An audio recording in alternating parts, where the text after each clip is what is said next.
for the 2026-30 series. Today's session is around Panopto, otherwise referred to as CSU Replay, which is Charles Sturt University's officially our video recording solution. And in fact, it was officially onboarded for the purpose of lecture capture. When we originally got this product, it replaced Echo 360, which some of you may recall back in the day.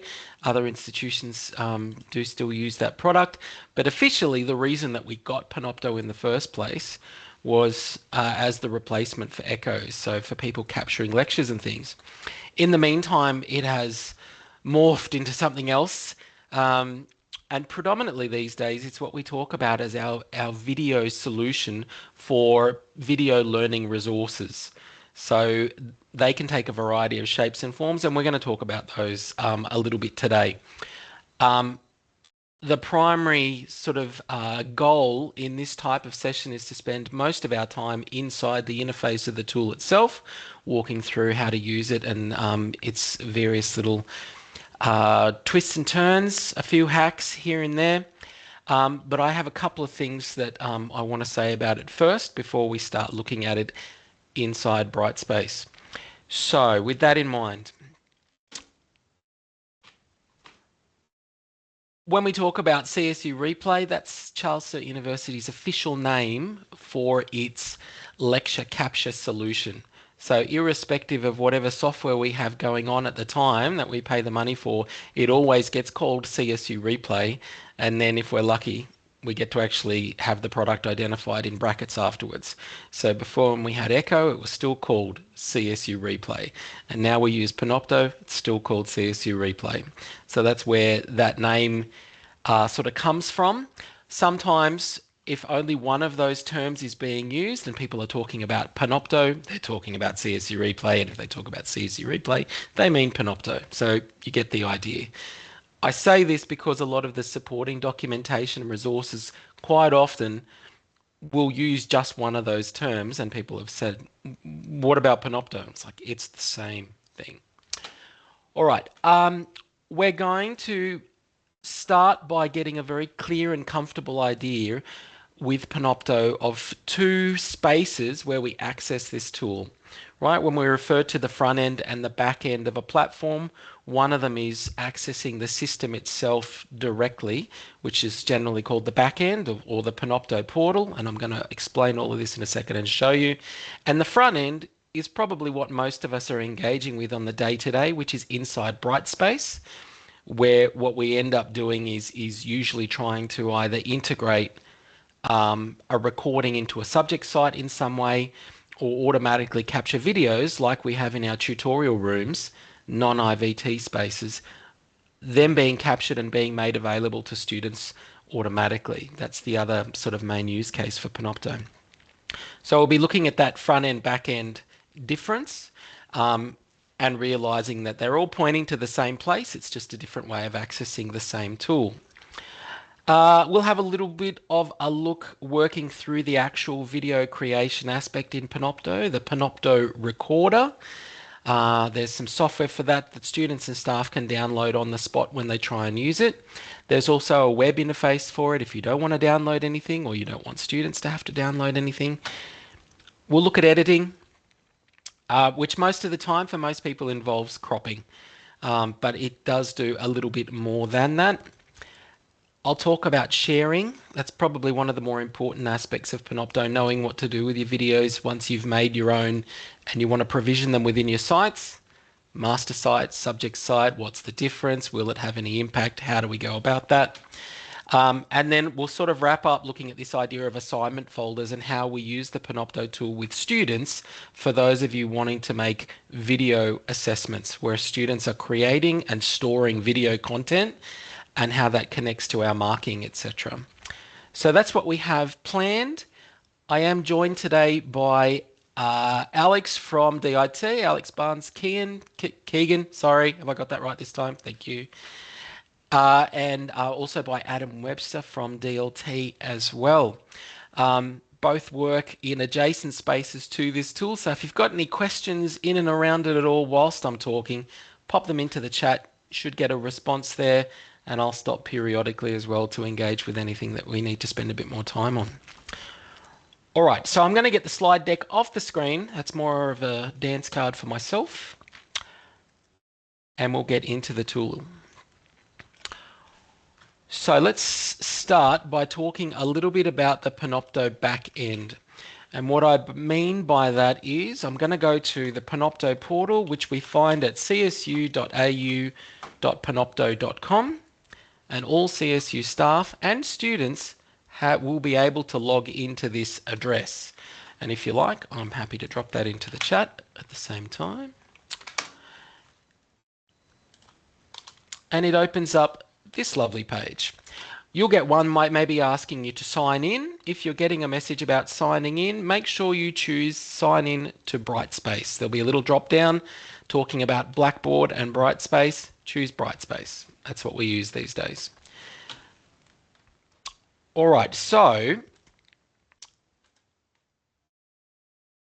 the portal that we are looking at, depending on your level of access, is our entire kind of repository of Panopto videos for the institution, the CSU account.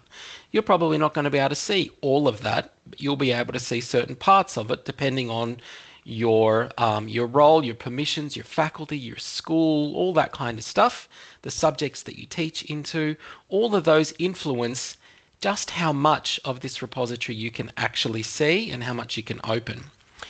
What's important with the navigation is that you get a preview of all of the videos that you have access to over on the right hand side, whether they're videos that you've made or that you have share access to.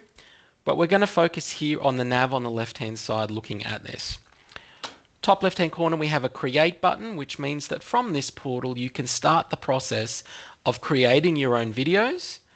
And when you actually click on that, you'll see that you can launch the Panopto application itself. If you don't have it installed, it will prompt you to install it, so it's a good idea to get that installed on your device. You'll also find that there's an option underneath called Panopto Capture, which means it will launch in a web browser and you don't have to install anything. And I have seen academics instruct students to use that feature quite often for making videos themselves if they can't install or don't want to install software on their own devices. So both of those are perfectly acceptable. There's a Mac option as well, and it works in the same way. The other one that we'll focus on a little bit today is upload media, which means that if the students have recorded either audio or video formats, and Panopto does deal in both of those and will accept just about any video and audio formats you can come up with, they will be able to upload those, and you can upload them into Panopto and then look at how you want to provision those or share them. The important thing about this platform is it is a permanent storage option. I'll use permanent in sort of inverted commas here, as opposed to tools like Zoom, where our recordings in Zoom get auto-deleted after 12 months. So if you have a resource that you want to provision in your master site, for example, or across your subjects over time, or in another space that you use, and you don't want it to disappear after 12 months, Panopto is the solution officially that you're going to get pointed to by CSU. That is the endorsed, supported video storage solution. That's what this platform is technically for. I know a lot of people put things into YouTube these days. We do it as well. But sort of first line for sort of CSU content, this is where we would be directing people. You use Panopto for this. All right, so those kind of top three functions are the ones that I'd probably draw your attention to whenever you're clicking on the create button if you're launching it from the back end, from the portal. Let's look a little bit at the nav along the left-hand side. Home brings us to our start screen here, but underneath you have the very important My folder. Now, in the event that you install the Panopto app on your mobile device, and I would totally recommend you to do that because it's a great little app, you will be able to record things that will end up in this folder. And then you can do what you want with them within your subject sites, etc. So it's quite handy in that respect that you can actually direct things. If you're not sure which folder, where it's living, if it's in a faculty level or a subject level or a master's site, and you're not sure, just start by getting it into My folder. It's the first thing that you're going to be able to find also in your Brightspace sites when you're trying to find a video. So it's kind of the equivalent of when we say just drop it on the desktop. This is kind of the same idea. If you want to find something quickly and easily, just save it within My Folder. You have a level of control in this space over how the content is organized.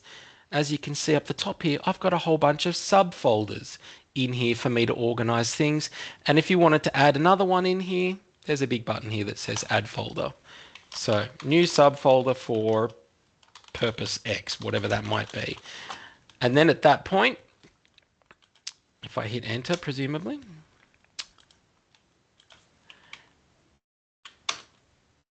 there it is. If I wanted to record something and have it end up in this folder, the simplest way for that to happen is to start in the folder that you want it captured in.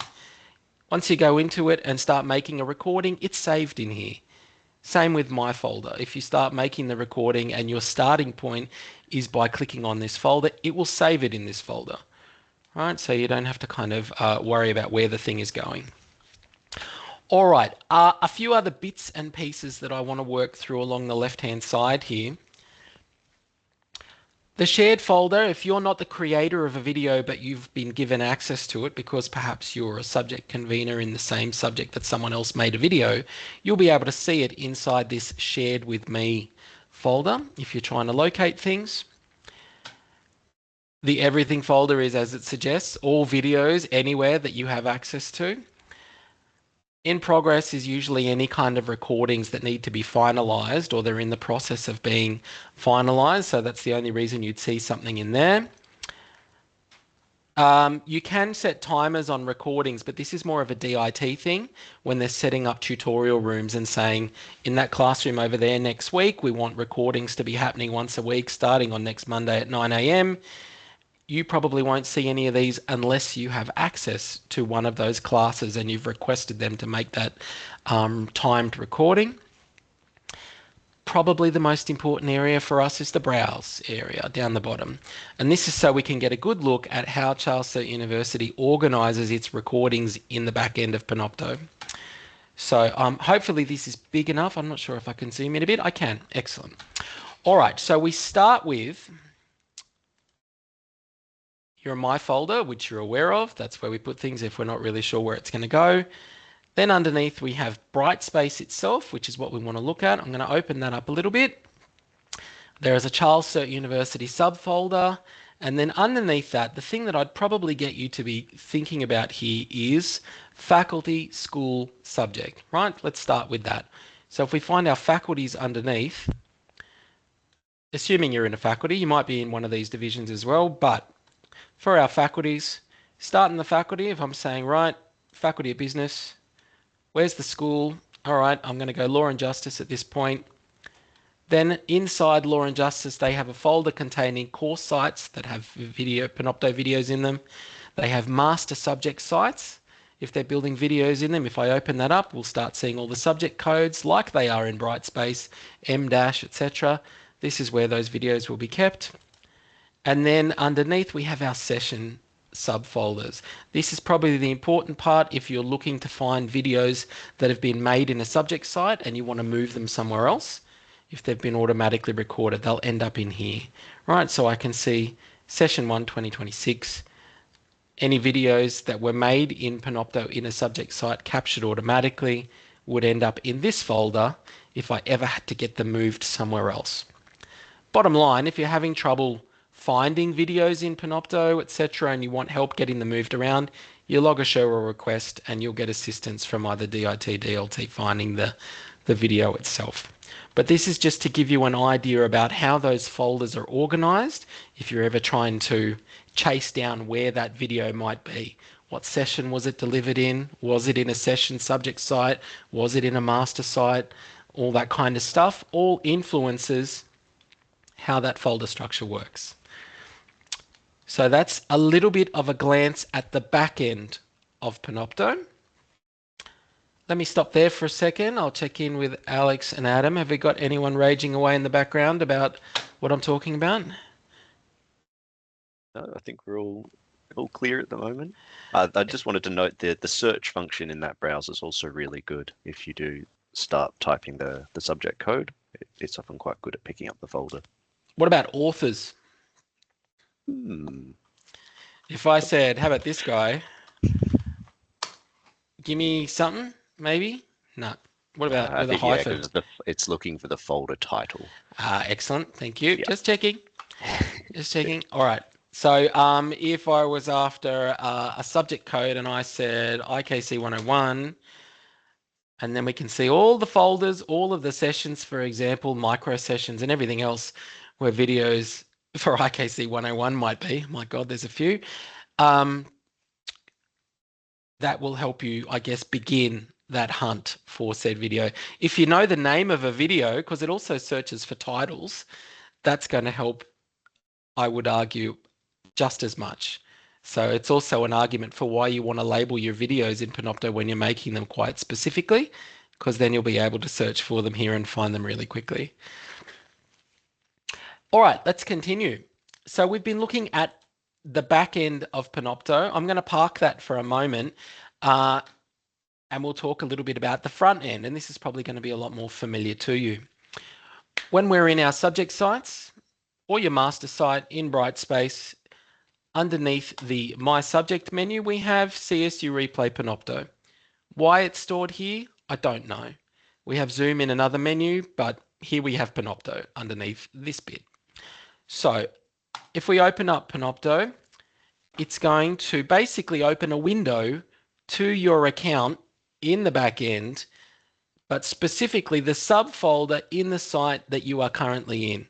So if I was in a nursing subject, like maybe I have one here prepared before, and I decided to open this up and say, show me what Panopto in this subject looks like, what you'll notice is it automatically takes me to the subfolder for that subject for that session.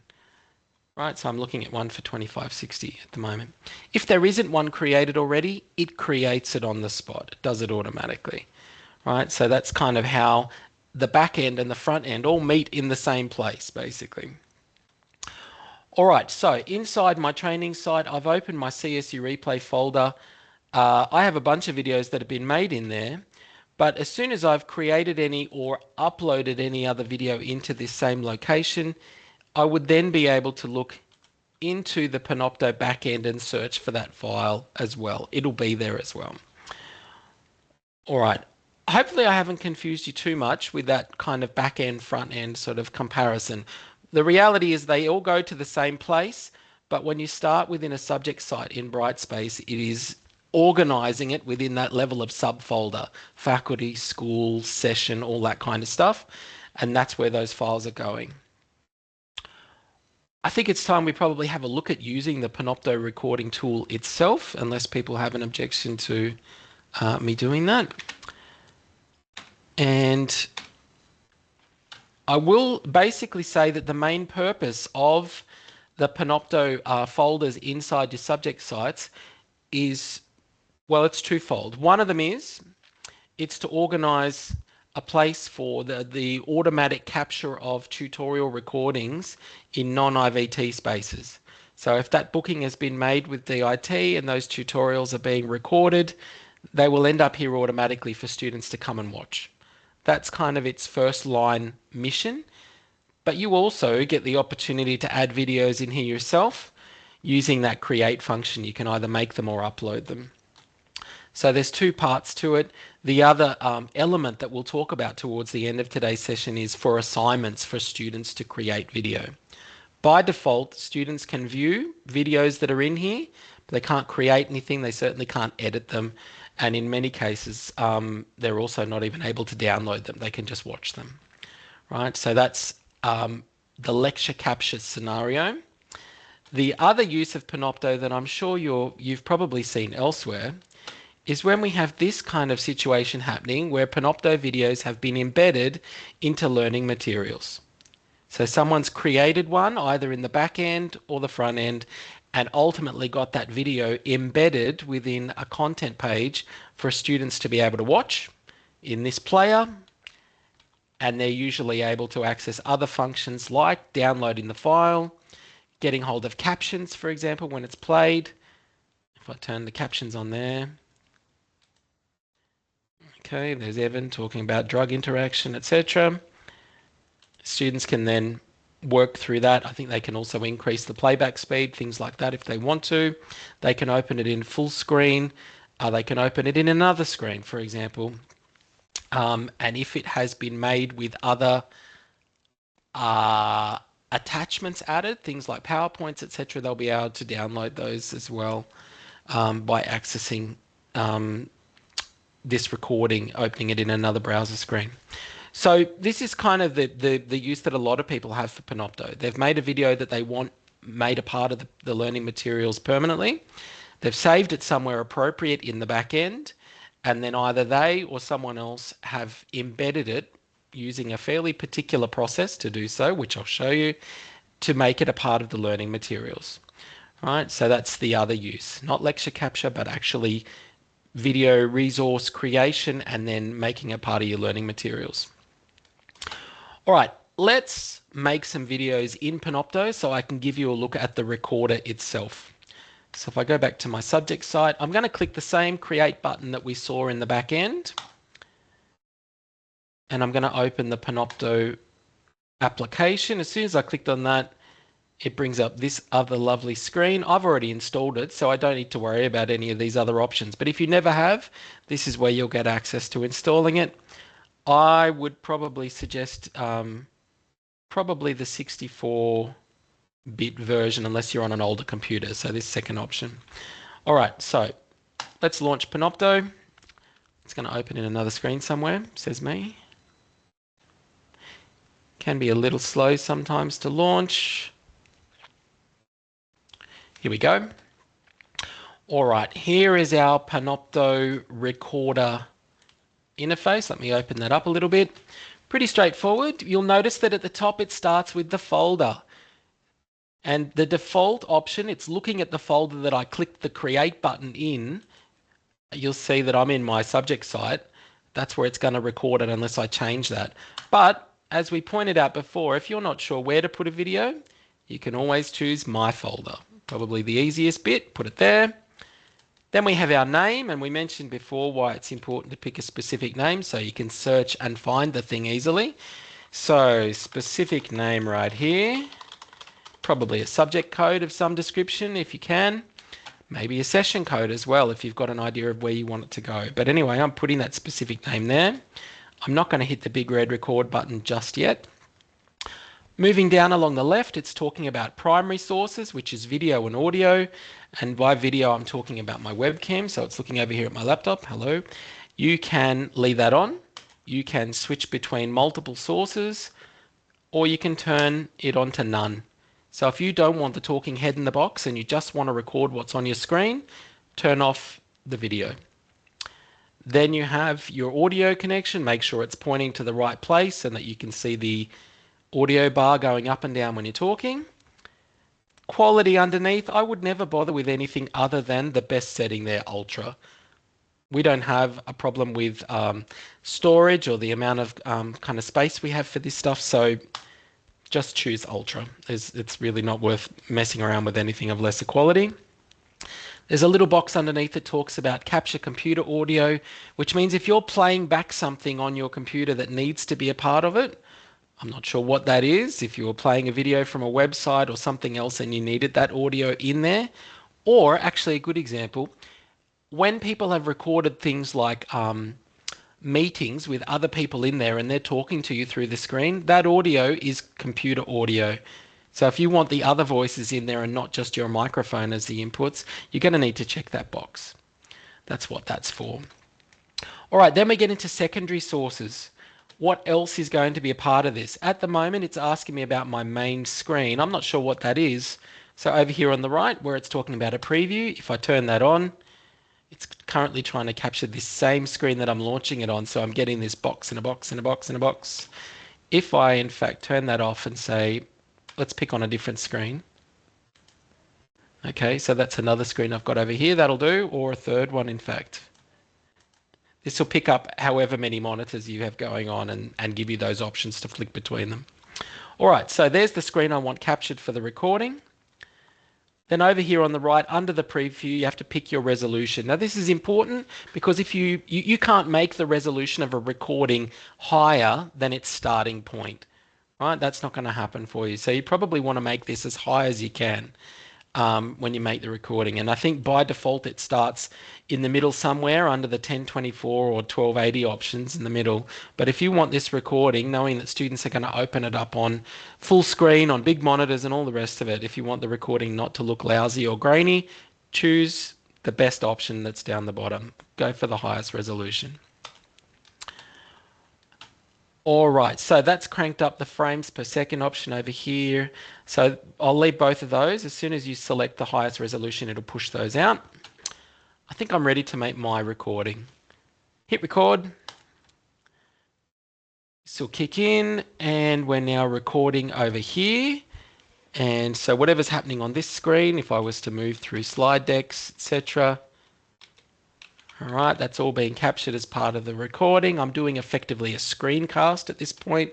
There's no head in the box with me talking. And I'm pretty happy with that recording, grand total of 20 seconds. You can pause it, get yourself together, figure out what you're going to do next, etc., and then unpause and keep recording. It's usually a good strategy if you're making a longer recording and maybe you're not that, I guess confident with getting it all right on the first take. Use the pause function. Cover off small chunks of what you need in the recording, and then when you're ready, go again. That's probably the easiest way to manage larger recordings than you coming back saying, oh, can I cut this bit out and join this bit together and add this bit in? Just make it in smaller chunks. Use the pause function. When you're happy, hit stop. And it's now going to process the video once we hit done, or if you want to scrap it and you don't like it, just hit delete. So I'm going to hit done. Up the top, that's giving me a summary of all of the videos that I've made recently under Manage Recordings, and it's processing that video, so that's fine. You can either go back to this Create New Recording tab and make another one, go again, or you can close this thing, which is what I'm going to do. Close the recorder interface, and now what's happening inside my folder, if you recall, that's where I said I was going to save it.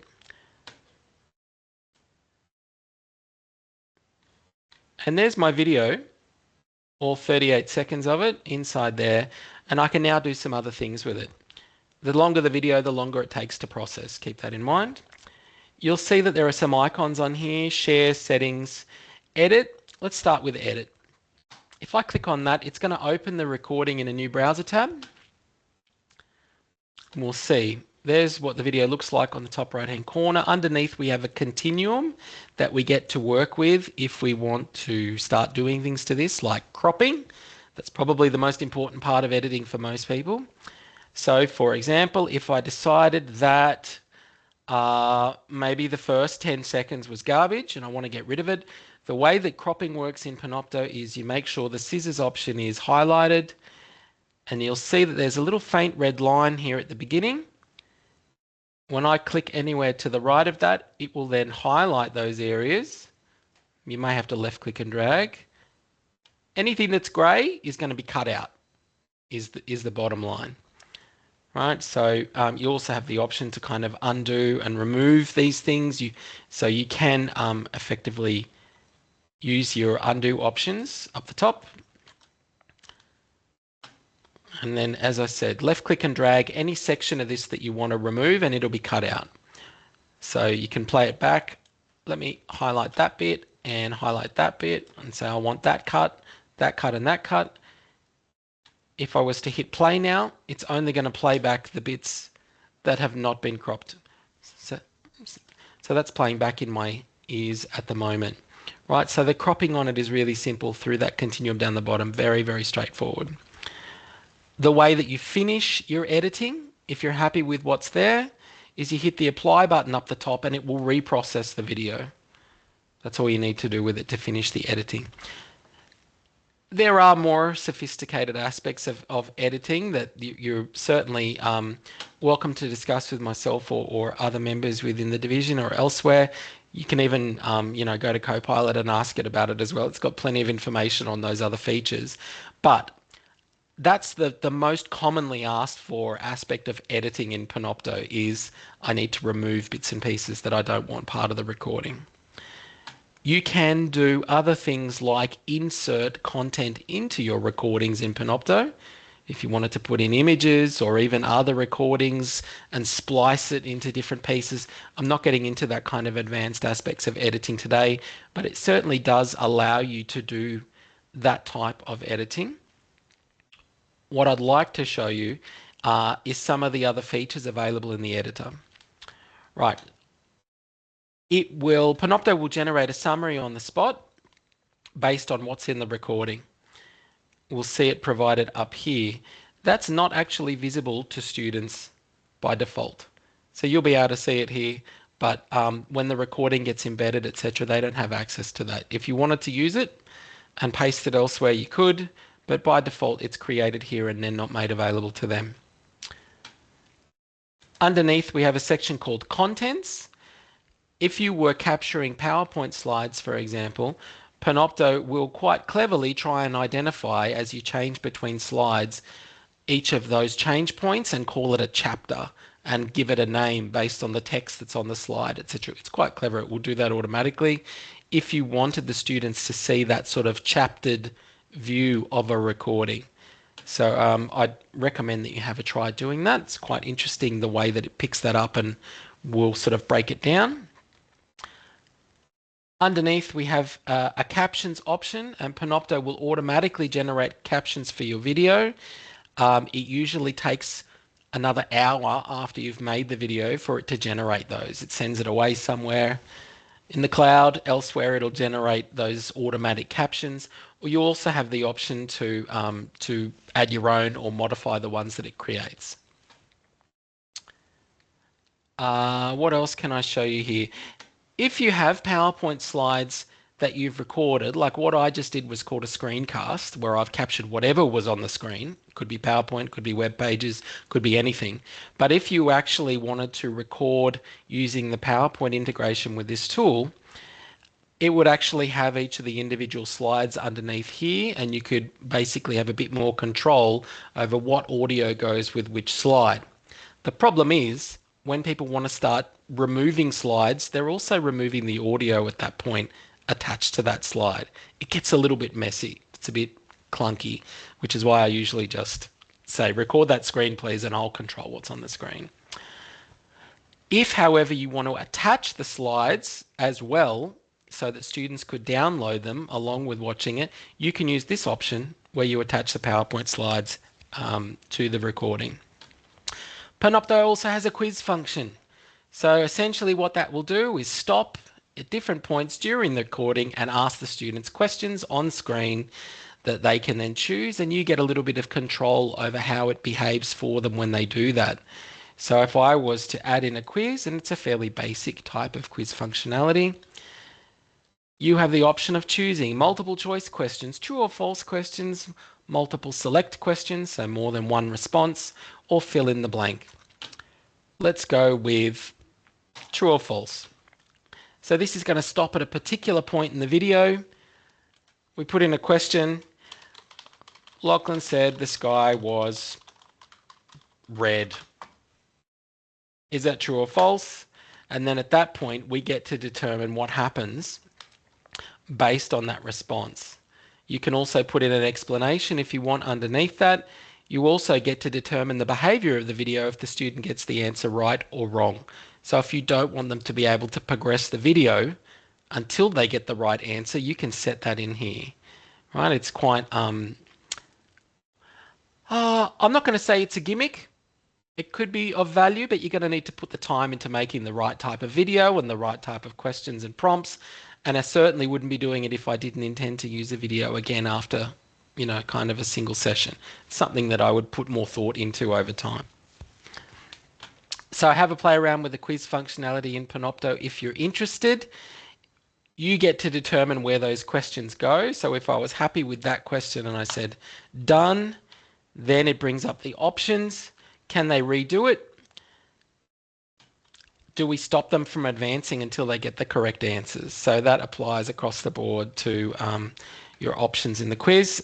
At the moment, that quiz is popping up for students at 13 seconds in.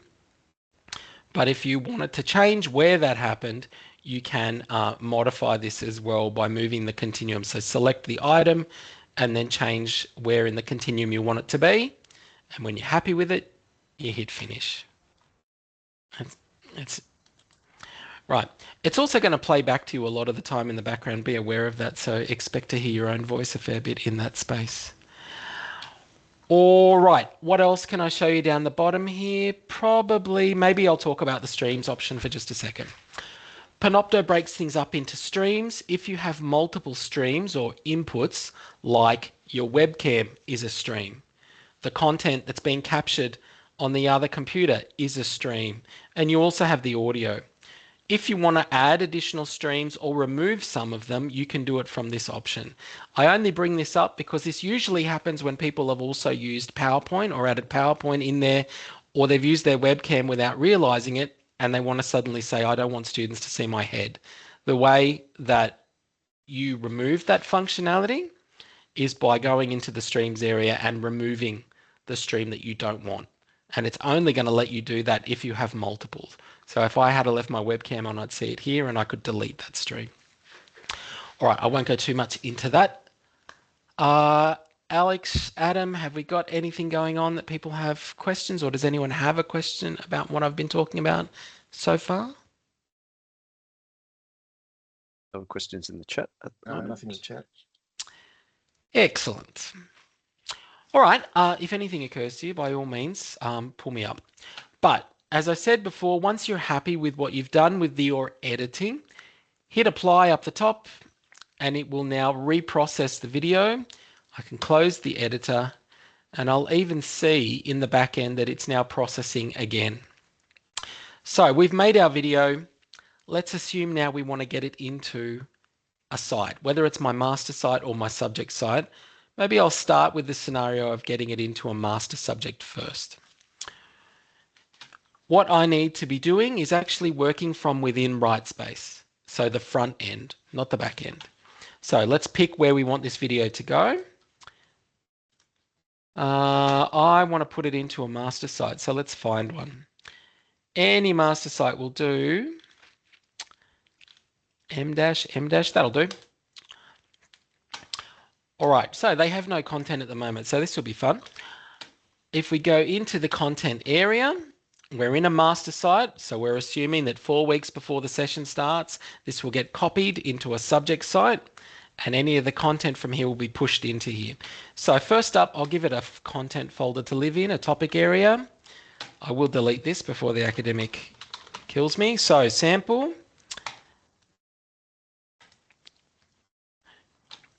You should know that when the video finishes processing in Panopto, it'll start playing back. Quite annoying. You'll start hearing it playing back in your ears like I just did. Sorry, let's go back to the folder that we were going to build our content in. All right, so our video is going to go on a page.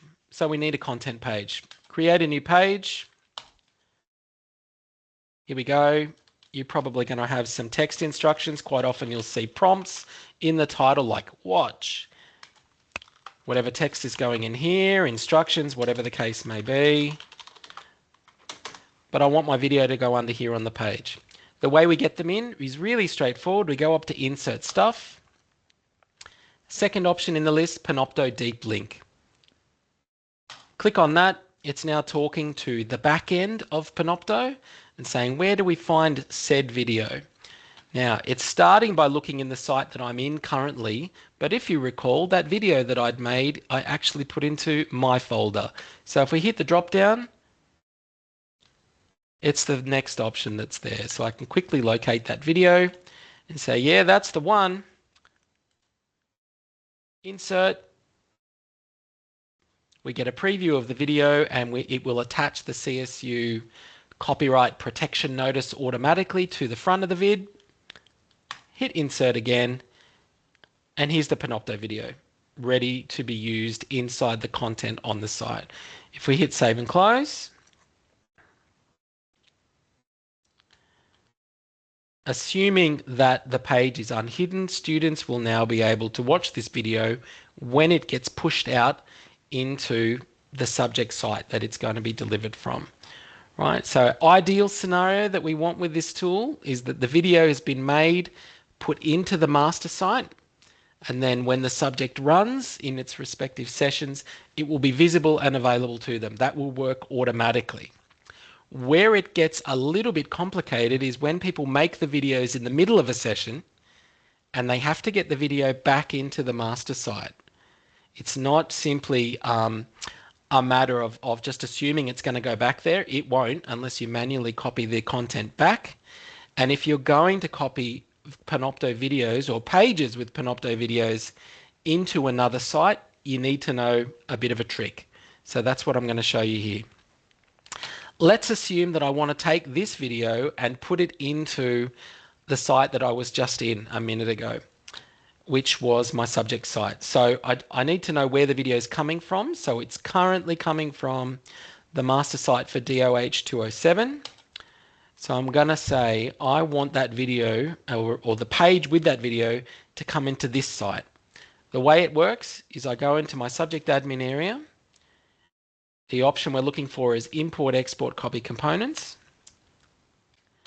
I'm going to search for the actual page, subject site or master site that has the video, which I said was DOH, was it 207?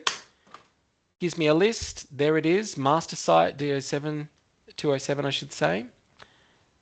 I'm now going to search within that site. The golden rule here is never click the big blue button. You do not want everything that is in a subject site to be copied to another site. It will be horrible. Never click it. So you have to click the select components option.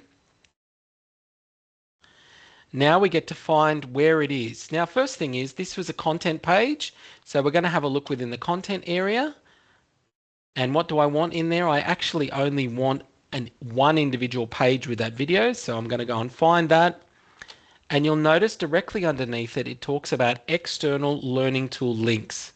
So because our videos are using a Panopto integration with Brightspace, if I want this to work in both places, you have to check this option. I need the learning tool link to also come across. So I'm going to check that box as well. It only applies to one item, so copy all is fine. Now I'm going to hit continue. Inside that folder, which we called sample, that had the page on it with my watch video. Yep, that's what I want. Hit continue. Finish this process. And that page and video, etc., from the other side with the Panopto video will be brought across, and it will work for students, etc., in the other space. So you can move them around quite easily, but what we're moving actually is the Brightspace page that has the video on it, rather than specifically the video itself. So if I now looked within my content area in my new site, right to the bottom, there's the new copied over folder, page, video right here in the new location, and it will work for students. All right, so that's the process of copying and moving videos between one site and the other, but you have to remember that little caveat around selecting external learning tool links. Very important, otherwise it won't work. So, Alex and Adam, is there anything either of you would like to add about what I just showed to people about copying and moving Panopto videos made in one place to another place? Just what you said before, don't copy everything. Just never hit the copy all button. Yeah. Yeah. Could you just embed the video in a content page? You want to, if you're in Brightspace, you absolutely want to use the insert stuff Panopto deep link option. Embedding in Brightspace can create problems if you're just copying the embed code. So we'd rather head that off before it happens. Just use the insert stuff option that we looked at before. So if you're in a content page, wait for it to open. So Jen is asking about the option of getting the embed code for the video and then potentially copying and pasting it on a page, which is what we would do quite often in just about any other website or location if we were embedding a YouTube video or other content. The problem is because we have the Brightspace Panopto integration turned on, we want to use this function, insert stuff, Panopto deep link. That's how we make sure the videos play on every site they're added to.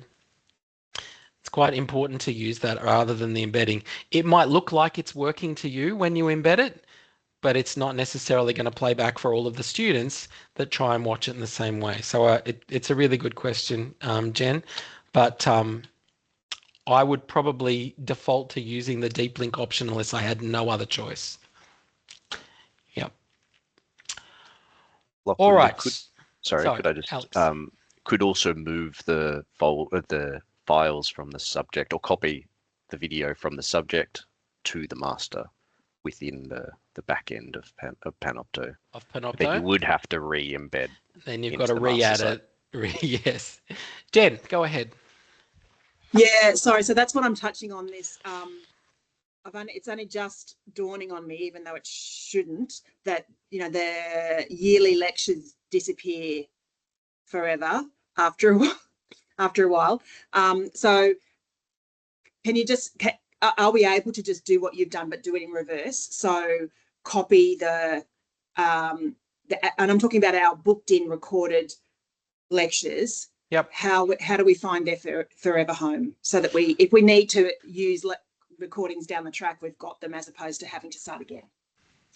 So I guess I'm probably a bit of a completionist in this respect. What I would start by doing is actually going to the Panopto backend and finding where they are currently. So if I turned around and said, I found a particular subject site before, I don't know where it was. Let's pick on somebody. Let's say those videos were recorded and live within this folder in session 3, 2024. Hopefully these guys have got some recordings. No, of course they don't.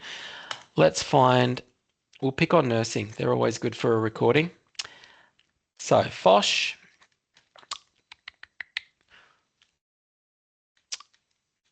Nursing. I'm going to say those recordings let's assume that they've been put into here. 174 is what I'm going to look for, NRS 174, because I know they've got videos.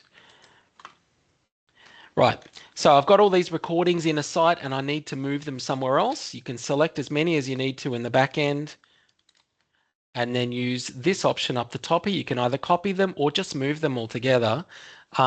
Maybe copy is the safer option, but you can duplicate those videos and move them to the actual Forever Home Panopto folder that you want them to live in. So if that's a master site, fine, copy it to the master site. If that's a course site or org site folder, etc., that you want, but get them in the right space first in the back end, and then you'll need to deal with the Brightspace side of things, like you may need to re-embed them, for example, in the pages using the deep link option. But this is how I would be sure. Because at some point, the videos that are kept in those session subject sites will get archived. I'm not going to say that it's the less pretty word for that is purged, but once upon a time that used to happen every 18 months. It's not that frequent these days, but that doesn't mean that it won't happen. Eventually we'll hit storage caps, and because they're old subject sites, etc., they'll get archived and moved and they won't play back anymore. So the way you avoid that is that you move them in the back end to a location that will not get archived. So a master site will do that job, a course site, an org site. But basically you want to get them copied from the session subject site that they're in currently that you can still see, copy them to their Forever Home in the back end, and then re-embed them or relink them in the front end. Fantastic. Thank you very much for your help. I'm literally doing it as we speak. No worries. Thank you. No worries. Hopefully that wasn't too confusing, but yeah, that's how I would absolutely make sure that I'd checked all the boxes. Yeah. All right, so let's talk a little bit about assignments. We're getting closer to time and I want to cover off on a few things. First, let me delete this folder before this academic has a real problem with me messing with their site. Get rid of all of that stuff, please. Thank you. Okay, so if we go back to any subject site, maybe I'll pick on nursing again, that'll do. Inside the Panopto folder itself, when we launch it, by default, we have the top level folder for that session identified, and the videos that are captured, tutorials, etc., or any that you upload will appear in here. We know about that part. The scenario I want to talk about is when you want students to be able to either create or upload video themselves, potentially as part of an assessment. The best way to do that, in terms of us having security over student content and files, and them having a really nice, simple to use recorder or a place to upload their content, is to create a Panopto assignment folder. What that will do is give them a place to create or upload that content and us a place to go to be able to watch it. So the way that we do that, because by default they can't do anything other than watch things in this folder, is we have to add a Panopto assignment folder. That's done by clicking on More Actions over here on the right, Settings, and you will see here on the first screen the option to create an assignment folder. Once we select that, it's now made it on the spot. It takes the subject name, this whole thing, and the word assignments is in brackets at the end. If I wait now, I can see that subfolder has been identified there. If you don't like the name because it's that long, change the name. Make it something shorter. You can do that. But by default, it'll pinch the whole subject, session name, and everything else, and put the word assignments in brackets.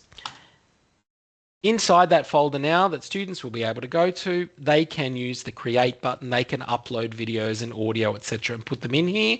So if I said, I've got a video on my computer I want to share with my academic, I could now go to create, upload, find a file. I'm sure I've got something. Video, that'll do. It's uploading that file. That's probably a bit bigger than what I had in mind, but anyway. It'll upload that video into that folder, and only the student and the teaching team can watch it. Other students will not be able to see it. So we also have that privacy option of assessment items maintained. And all we need to do at that point, it's now processing that video, that's fine. You'll notice if I hover around that there is a share icon over here, which is handy.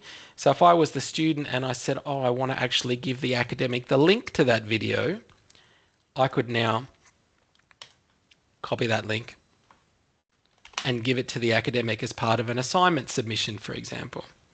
And then they have access to it. Otherwise, I'm assuming that you're all going to go in here and look for all of the videos. So the assignment folder in Panopto is quite handy. There's my video processing now. That share option is there as well, but that's essentially what we would be instructing students to do for video or audio type assignments, where we didn't want to have to worry about, will the assignment tool freak out because I've told students to upload 400 megabyte PowerPoint video files? You don't have to deal with any of that. We have a location that will take massive video sizes securely, privately, get them to upload it in here, and give the link to the academics. That way it's not going to have a negative impact on any of your actual marking of those tasks.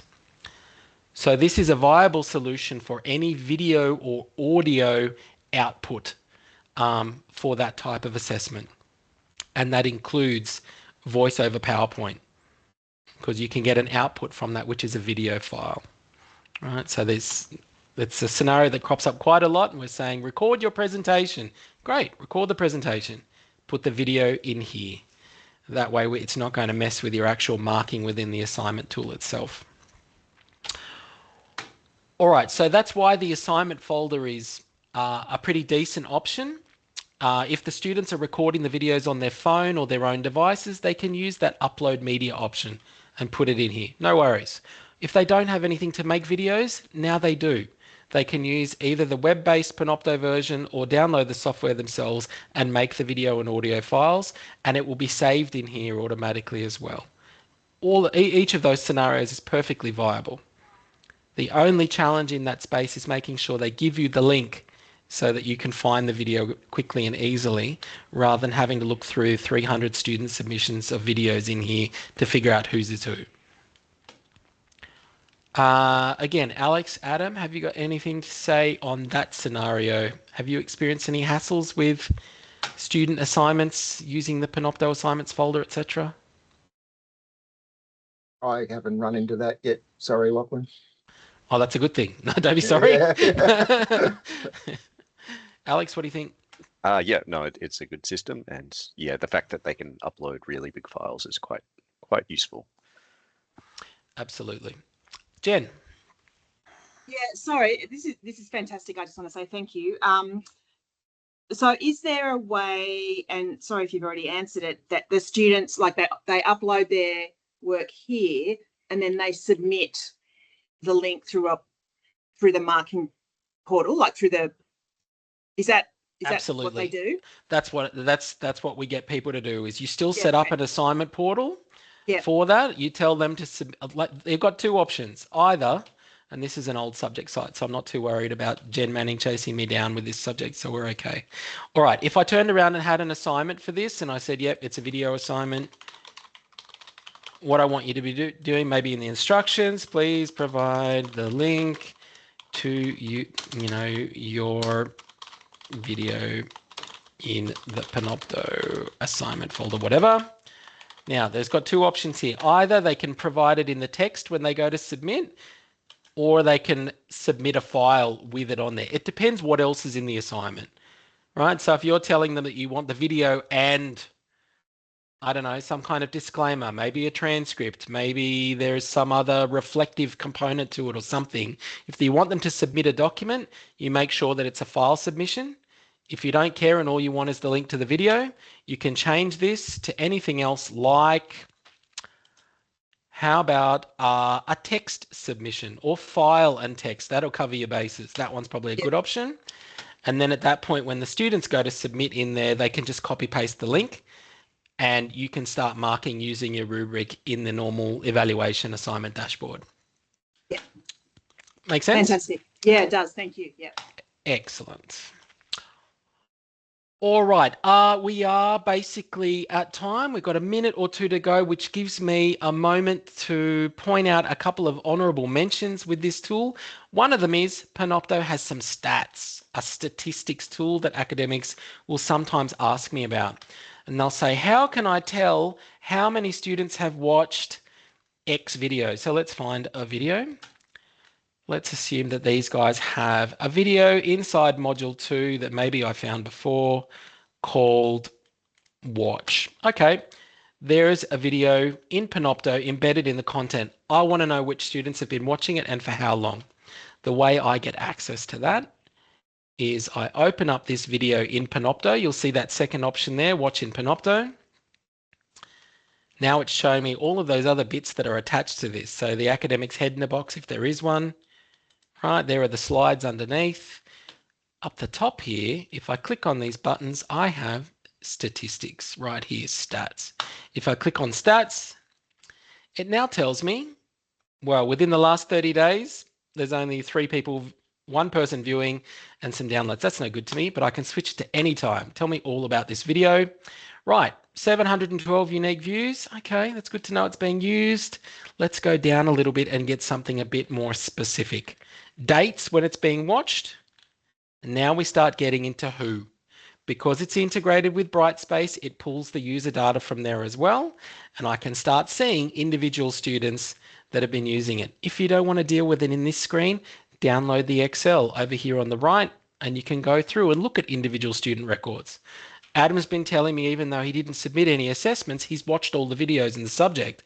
I say, garbage, I'm getting the stats, and I can download this and have a look at it and see whether or not he's watched it at all, which videos that he's looked at, and for how long. So you can use the statistics option from within the subject site by opening up the video as I've just done and going to the stats area. You can also download reports underneath at the bottom to get kind of a more detailed breakdown of the whole class, etc. Right. All right, so that's the statistics option in Brightspace. It is slightly tricky to get to. You need to know that you've got to go to where it's embedded, open it in a browser, find the options, find the stats. But once you know that, you're right to go. All right, I think we've done a pretty good job going through all of the bits and pieces that we have in the deck. Again, Adam and Alex, if you guys got anything that you'd like to flag at this point, it's just Kate in the room with us. Everyone ran away. So thanks for sticking around, Kate. Thank you so much. It was very helpful. You're welcome. Sorry, now you can probably hear me. It was very helpful. Thank you. I'm glad you enjoyed it. Thank you to Alex and Adam for fielding the thousands of questions that have come through in the chat whilst we had today's session. But always good to have the experts in the background as well with the tool. Have fun with Panopto. It's very powerful and pretty straightforward, I think, compared to a lot of the alternatives we've had in the past. So yeah, if you have any other questions around it, reach out. Yeah, perfect. Thank you so much. Really My appreciate pleasure. it. I'll stop the recording and we'll call it a day. Thanks, Okay. everyone. See you All later. good. Thanks, Lachlan. Bye all. Thanks, Lachlan. Thank you. Bye.